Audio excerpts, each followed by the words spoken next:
Selamat pagi, sahabat Petra yang terkasih di dalam Tuhan kita Yesus Kristus. Embun pagi pada hari ini bersama saya Pendeta Hendra Kurniawan dari GKJ Mergangsan. Adapun tema dalam embun pagi pada hari ini adalah tampak asli tetapi palsu. Nah, sebelum kita bersama-sama mendengarkan firman-Nya, mari kita menyatukan hati dalam doa. Kita berdoa. Segala puji syukur kami naikkan kepadamu ya Allah. Saat ini kami boleh mengucapkan syukur atas berkat penyertaan yang Tuhan limpahkan dalam kehidupan kami, sehingga kami bersama-sama dapat merasakan cinta kasih Tuhan yang luar biasa. Pada kesempatan pagi hari ini, kami akan mendengarkan firman Tuhan.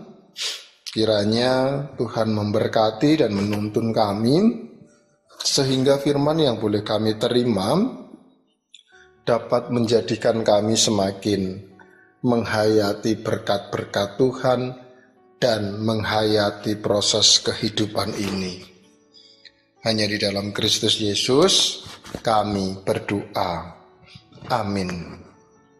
Sahabat Petra yang terkasih di dalam Tuhan, firman Tuhan yang kita terima pada kesempatan kali ini diambil dari kitab Kolose pasal 2 ayat 18. Kolose pasal 2 ayat 18. Firman Tuhan mengatakan demikian.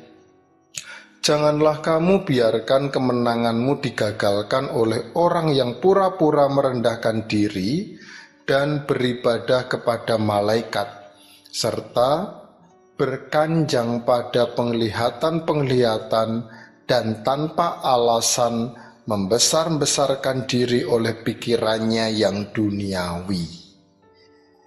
Demikian firman Tuhan yang dikasihi adalah kita yang mendengarkan firman itu serta melakukannya dalam kehidupan hari lepas hari.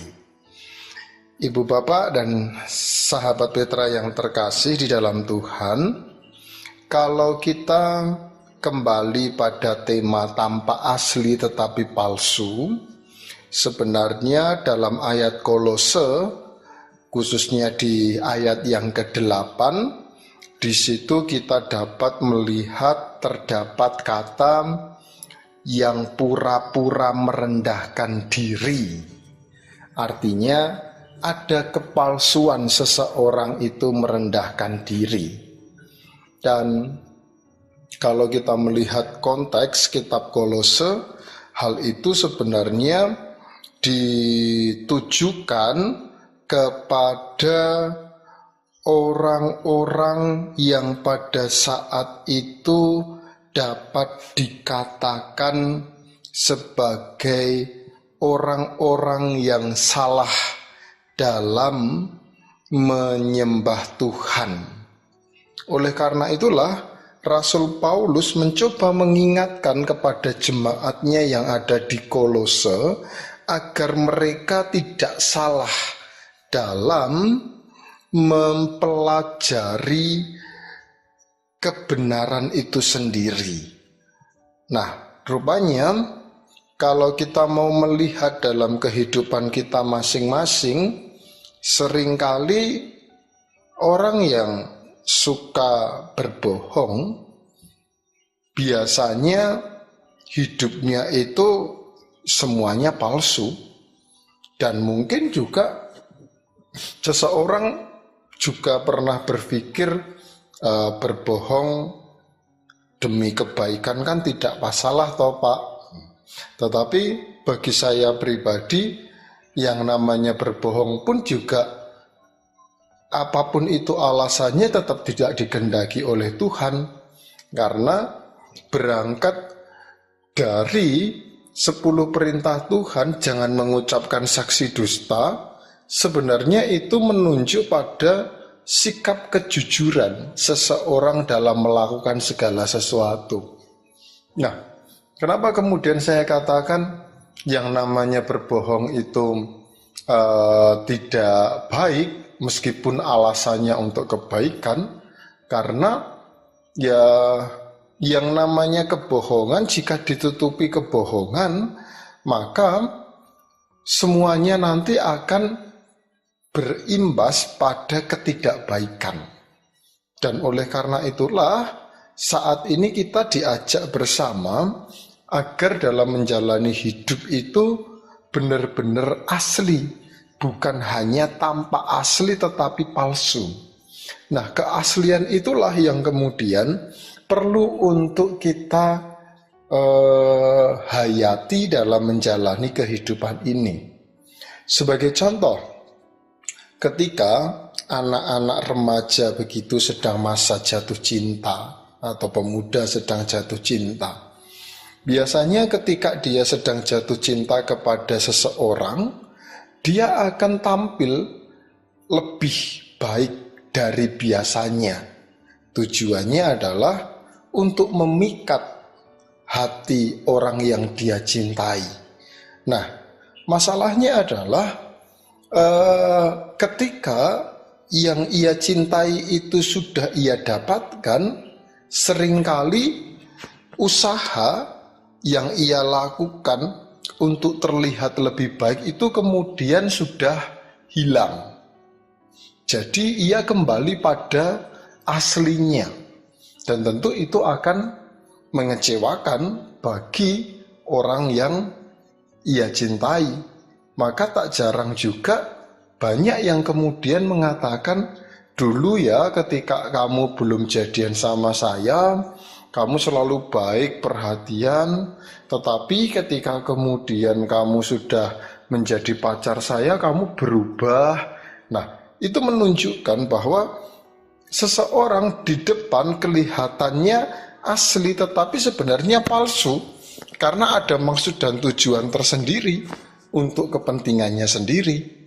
Maka dari itu menjadi penting ketulusan itu menjadi sebuah faktor yang perlu untuk dihayati agar seseorang dalam menjalani hidupnya itu benar-benar murni dari apa yang ia lakukan. Nah, firman Tuhan pada kesempatan kali ini juga mengingatkan kepada kita agar kita itu murni, tidak ada kepura-puraan, sehingga dari luar tampak asli, dari dalam pun kita juga tampak asli. Termasuk juga soal keimanan, begitu. Keimanan seseorang itu juga perlu untuk semuanya asli, tidak pura-pura. Kenapa kemudian saya katakan tidak pura-pura? Karena biasanya ketika seseorang itu pura-pura, hanya akan datang kepada Tuhan ketika ia sedang tidak baik-baik saja. Tetapi ketika kemudian dia sedang ada dalam kondisi baik-baik saja, ya mungkin dia tidak akan mau datang kepada Tuhan. Nah, itu menunjukkan kepura-puraan juga. Artinya yang ingin saya katakan adalah dalam kondisi apapun, ya sudah, kita harus benar-benar datang kepada Tuhan. Ataupun kalau memang kita tidak mau datang kepada Tuhan, ya tidak usah sekalian, begitu. Jadi seakan-akan kepura-puraan itu selalu menjadi sebuah alasan dalam kehidupan kita. Apapun itu tujuannya hanya untuk kepentingan diri kita masing-masing. Nah, oleh karena itulah pada kesempatan kali ini mari kita bersama-sama menghayati proses perjalanan kehidupan kita masing-masing, sehingga kita benar-benar asli luar dan dalam. Tetap semangat untuk mengasihi sesama, dan Tuhan memberkati kita semuanya. Amin. Ibu bapak dan sahabat Petra yang terkasih di dalam Tuhan, mari kita menyatukan hati dalam doa. Kita berdoa. Segala puji syukur kami naikkan kepadamu Tuhan, bila mana pada kesempatan kali ini kami boleh bersama-sama menghayati tentang ketidakpalsuan yang terjadi dalam kehidupan kami, dan seringkali tanpa sadar kami melakukan hal itu. Oleh karena itulah saat ini kami memohon berkat-Mu, biarlah apa yang kami lakukan benar-benar murni dari dalam diri kami, termasuk juga iman kami yang murni untuk menyatakan kasih dan kemuliaan Kristus. Karena dengan demikian, kami boleh Tuhan pakai sebagai sarana untuk menyatakan kemuliaan-Mu. Berkati para sahabat Petra, dan biarlah dalam melaksanakan tugas tanggung jawabnya, itu semua hanya seturut dengan kehendak Tuhan. Terima kasih Tuhan, dan hanya di dalam nama Tuhan kami Yesus Kristus kami berdoa. Amin. Para sahabat Petra yang terkasih di dalam Tuhan kita Yesus Kristus, demikian embun pagi pada hari ini. Kiranya Tuhan senantiasa memberkati dan memampukan saudara untuk terus saling mengasihi, karena hanya dengan kasih nama Tuhan dimuliakan. Saya Pendeta Hendra Kurniawan dari GKJ Mergangsan mohon pamit, dan apabila ada hal-hal yang kurang berkenan, saya mohon maaf. Tuhan memberkati para sahabat Petra sekalian. Shalom.